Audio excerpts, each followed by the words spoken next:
Hello, hello. So, hey Shane, what's up? How's it going? I'm doing well, man. How you doing? Yeah, we're fine. We're just a bit bored these days, but we have to. We have to get bored, I guess. Yeah, it's definitely a challenging time to stay focused on stuff, but being safe is the best thing. So, Actually, it's been a long time since we did same kind of thing, actually. I think it's almost a year. During that period, you achieved a couple of things. How was the last year for you? oh man, the last year of my life in general has Yeah. been, really amazing. Off the court, on the court, been great. Accomplished a lot of things. Won a lot of GAP basketball games. Broke some records along the way.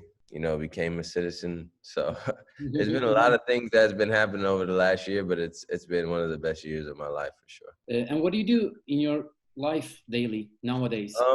Now currently I'm just home. I found like a gym that I can go shoot out. I can go get some shots up by myself with just my best friend. So that just helped with my boredom some. But other than that, I'm just at the house trying to stay in shape, trying to lift weights, trying to watch film, trying to, find something to not be bored as we're waiting this thing out. So it's been difficult, but Yeah. it's just part of the thing that we have to do right now. What was the first film you watched? Man, I've watched so many things. I actually watched this. I don't even remember what it was. It was some random TV series that my friend found on Netflix, and it was pretty solid. But I don't even remember what it was now. It was so long ago. So And you started The Last Dance? yeah, I have. I actually watched. So I was trying to not watch any of it, It's a so that challenge, actually. yeah, it was a challenge to watch any of it, so I could watch it all the way through, Yeah. and not have to take breaks and wait a whole week to watch the next episodes. But I broke, and I watched the first two episodes, and they were unbelievable. So I think now I'm just gonna,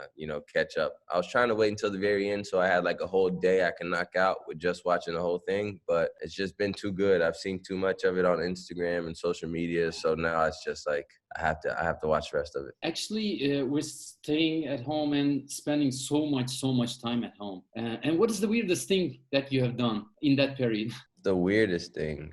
I Maybe. wouldn't say that there's really any weird things that I've done. I've made like some weird purchases just to like stay, not bored, stay entertained at the house. I've made like some not weird purchases, but like I bought 25 board games. Oh, yeah. It's just like random stuff like that. Just trying to stay, entertained. What are the best three words to describe how you feel when you're not playing and your teammates are playing? Oh, when I'm not playing, my teammates are playing, I would say anxious, Yeah. excited, nervous at the same time. So all of those. And let's bump into some other things. Let's start with Sugar Shane. What does this mean? It's just a nickname. One of my dad's teammates gave it to me when I was very young. It just kind of grew with me, and I would do some moves or make some plays on the basketball court and on the American football field, and all of my family would say, "Oh, like he's too sweet." Like it was a whole thing. Like he's too sweet. Like he's too nice. He's too good. He's too fast or whatever. So it kind of just stuck with me, and then the Sugar Shane thing just kind of blew up into what it is today. So, is there a special meaning of your gestures right after you score 3-pointer? Sometimes there is, sometimes they're not. And, it really just is a adrenaline thing. It just depends on how everything is going, how the crowd is reacting, how my teammates are playing, what the score of the game is. There's always a meaning for something that I do. So yeah, there's some meaning behind, those 3-point gestures whenever I make those threes. And have you ever had that feeling of being complete? I mean, telling yourself, that's it, I'm the one. I still, like, believe it or not, I still feel like I haven't even reached my full potential. Mhm. So, I'm playing at a high level now, but I think I can go to an even higher level, which after the season that I've been having will be difficult. But, I'm not going to limit myself. I still believe I can get to another level. I still believe I can get better. I still believe I can play at a much higher level than I even was this year. So, I mean, we'll see if it happens, but, I'm definitely working for it. It's been almost 2 years in Turkey, I guess, right? Yep.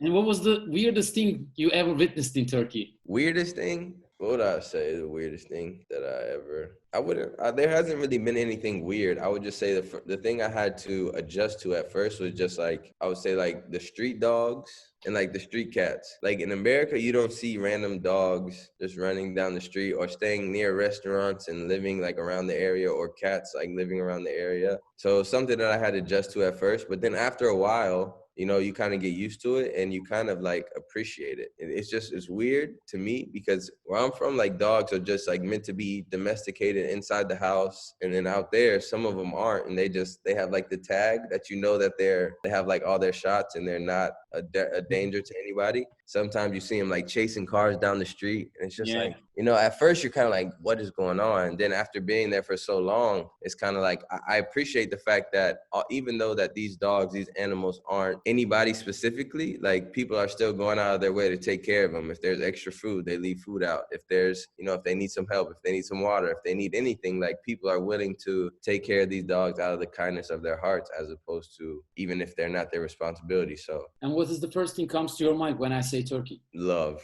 And what are the 3 top things you love most about Turkey? I would say my top 3 things that I love about Turkey are culture, the people, and the way that they accepted me, the way that they made me feel at home.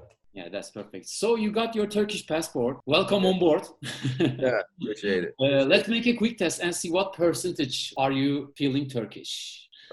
Question 1. Let's say you are driving your car on highway, but you passed the exits. What would you do? A, pull over and wait for help. B, go on like regular people, take the next exit and get the location with an alternative route. C, get into emergency lane, go backwards and take the exit if you are still alive.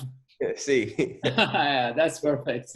Yeah, definitely see. Question 2. Somehow your high-tech TV is broke, you are alone, and so you will. A, check the electric bill. B, kick or punch the TV and dream for it to work again. C, call the assistants. Well, it depends. If there's a sporting event on, I'd probably kick the TV and if it's working. If not, I might call assistants. Have you ever attended 100% Turkish wedding and be the first guy in the dancing lane, which is called halaybaşı? I have not, no. I was actually supposed to go to a wedding in April. One of my good friends had a wedding in April I was supposed to go to, but it got postponed. So I'm still looking forward to it. So have you ran from your mommy's slipper? Yes, of course. Everybody has. So have you ever get into your car, drive and celebrated something by honking? Yeah, for sure. Definitely. Many times. So in States, people do that or just the Turkish culture? It's more of a Turkish thing, but I've definitely, celebrated some games like that I've won in the playoffs back in America, just leaving the fans outside, just honking, like having a good time with it. So it's more of a Turkish thing, but I've definitely done it before in America. Have you ever drank işkembe soup at the very end of the night? I have not. I have not done that. I need to try that though. And what should be the meaning of these words? Cibinlik. Cibilik? Cibinlik. No idea. Couldn't get that one. What could it be? What could it be? Say it again. Cibinlik. What could it be? Yeah, what it feels like. Cibilik. I don't know. I really have no idea. I couldn't tell you. It's a mosquito net. Yeah, Okay. a net to prevent mosquitoes. And the final question, what is kuru fasulye pilav? Say it again. What is kuru fasulye pilav? I don't know. It's rice and beans. Yeah, I have no idea.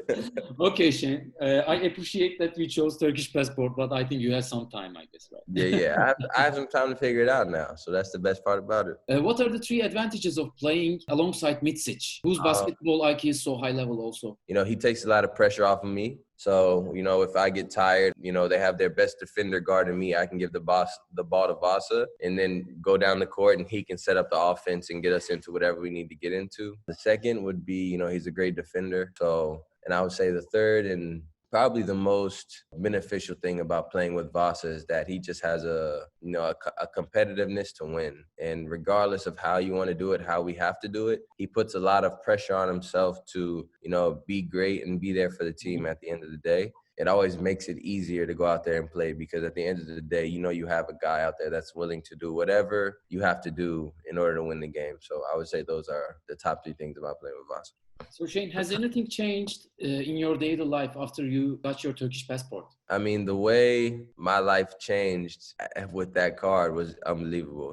It was... What is the top 3 things changed? You know, a lot of people knew who I was in Turkey before the passport, but after I got the passport, it was just like a different level of love, a different level of respect, a different level of, you know, like everybody just bringing me in. Wherever I would go in the city, you know, people would always take care of me, whether that was the mall, a restaurant, valet, policeman, to like everybody, you know. So I think, you know, the three ways I would say it changed is, I would say, you know, a lot of more people recognize me, one. Two, when I went to restaurants, people started taking care of me much more. I mean, I appreciated it. It was unnecessary, but like I appreciated it. I would say three, a lot more people will come up to me and talk Turkish to me. Like randomly, just at the mall or whatever, people would just walk up to me and start having a conversation with me in Turkish because I got my citizenship. So I think they think I know Turkish now, so they'll just come up and start, you know, merhaba, da da da da da da da,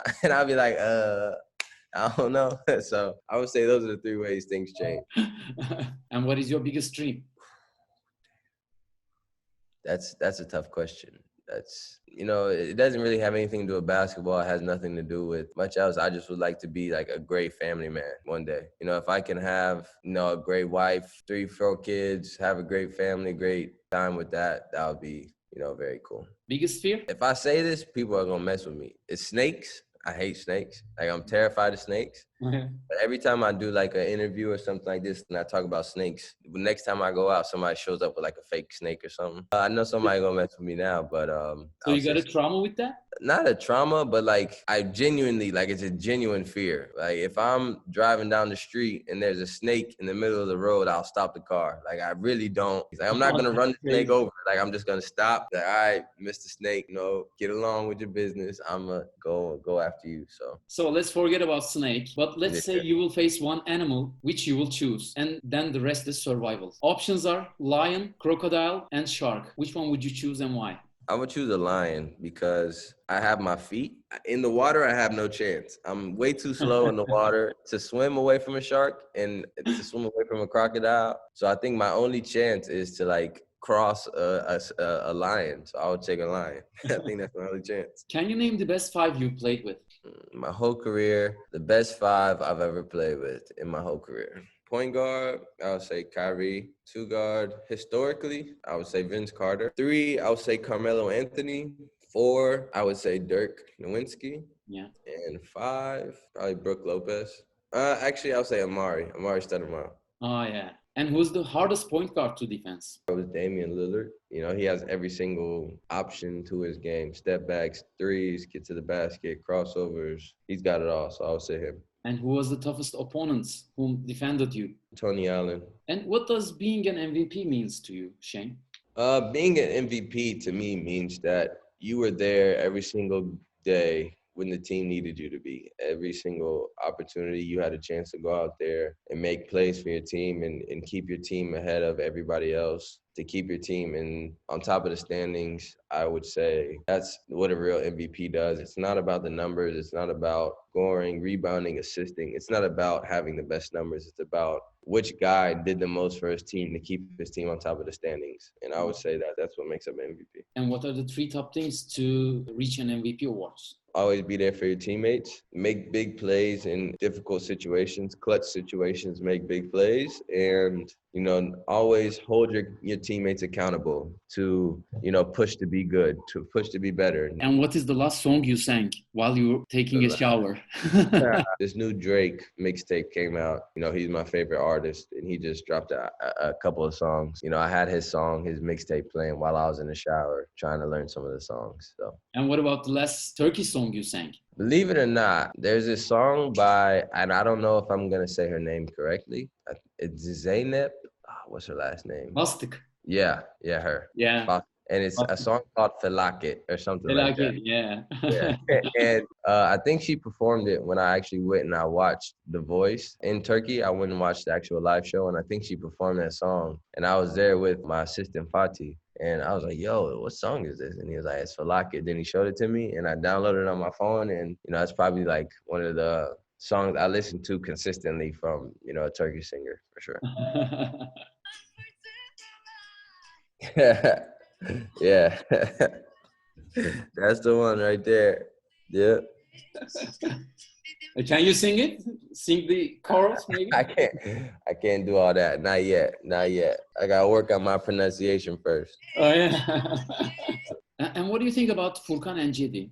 I think they're very talented guys. Obviously, everybody saw the way that Furkan came on this year with Philly. He had a bigger role, a bigger opportunity to show himself. And he had some huge games, some 30-point games, game-winning shots. And he really showed that he can be a valuable piece to a great team. And then Cedi, obviously, he was doing similar things when LeBron was in Cleveland. But now that LeBron is gone, Cleveland isn't the same team that it used to be. Cedi is getting more responsibility to go out there and play and show himself, and he's shown that he has all the abilities to go out there and play at a high level, score the ball, shoot the ball, defend. And the Cavs rewarded him with a new 4-year contract, so they obviously believe in him. So I think they're both individually great players, and they're just going to continue to grow. They're both young, so they're just going to continue to grow and push Turkish basketball, push their own careers forward, and then it'll be very exciting to see where they can end up in their career. So I think they're both very young, talented, and have a great future ahead of them. Shane, is MJ or LBJ case still a question mark in the United States? It's always going to be a question mark because you're never going to be able to see them play against each other. You're never going to be able to see them go head to head. So I think there will always be a question mark, but obviously after watching this documentary, everybody is going to err on the side of MJ now. So, it was probably 90% MJ before this and 10% LBJ, just based on who you ask. If you ask the older generation or a younger generation, who is the best. But after all the younger kids being able to watch this documentary, now I'm pretty sure it's going to start transitioning to 98, 99% MJ for sure. So you're on MJ's side, I guess. I have an interesting view on it, but if I had to choose one player to go out there and win a game because he's the best player, I would choose MJ. So I would say MJ. There was a really good relationship with MJ and Kobe. MJ was like a mentor, like a brother to Kobe. Have you ever had that kind of a mentor or an idol in your career? Allen Iverson was my basketball idol, but when I started getting to the NBA, when I started being able to play professional, he was already on his way out. So I never really got a chance to play against him, to suit up and, ask him questions, talk to him. And another guy I really looked up to, always try to model some parts of my game after him, was Chris Paul, but I've never been able to play with him either. So to have that kind of connection that Kobe and Mike had, even through playing with each other, but, just having that mutual respect that I personally haven't had that yet in my career, unfortunately. And whose poster did you have on your wall? Oh, no, it was everything with MJ. Everything. So let's say you have a chance to change one thing in basketball history. What would it be? If Mike never retired, I would have liked to see that. If Mike never retired, I would have liked to see how many in a row that team could have won without, all the stuff going on. I definitely would have liked to see that. And let's say you have one day to live someone's life from the basketball world for 24 hours. Who would you replace? I would have probably replaced Steve Kerr. And just being able to play with Mike, that day that he hit the game-winning shot, I would have probably changed places with him on that day. To have, Mike pass me the ball, I hit the game-winning shot on the team with Michael Jordan, that would have been mind-blowing. Do you like playing games? Yeah. So shoot 'em up or first person? I like first person. Grand Theft Auto or Call of Duty? Call of Duty. PUBG or Fortnite? Fortnite. What is the longest game marathon you ever had in your life? Probably 10, 12 hours just going at it. When was that? During this quarantine, believe it or not. And what were you playing? Call of Duty. It was the first time I ever played Warzone, and I got addicted to it, and I just played it for 12 hours. So you're not interested in sports games like FIFA or NBA? I like FIFA, but I like playing FIFA against other people in person. FIFA is cool. I don't play 2K. I thought it would be different. Once I got in the video game, I would play it more. But my rookie year, I got 2K and I played a lot because I was in the game. But after that year, I never really played again. So just never been my thing. What is the first 3 things you will do after that coronavirus thing finishes? I'll probably go out to a very nice restaurant. Barbershop maybe? Yeah, definitely go get a haircut.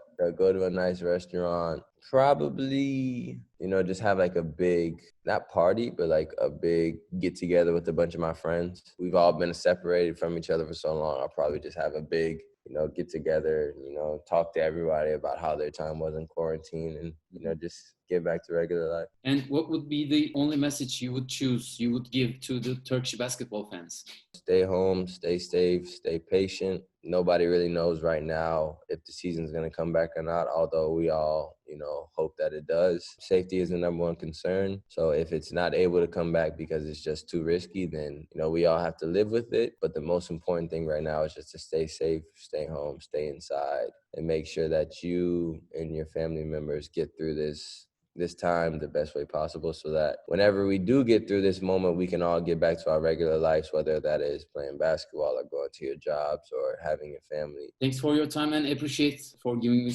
that chance again. Yeah, no problem, man. Hope you, stay safe, stay healthy. Yeah, stay safe too. And, we'll all get through it. So we'll see you soon. I hope everything will be fine and we'll get together soon again. Appreciate it, man. All right. Thank you. Bye-bye. Bye, bro. Thank you. Bye.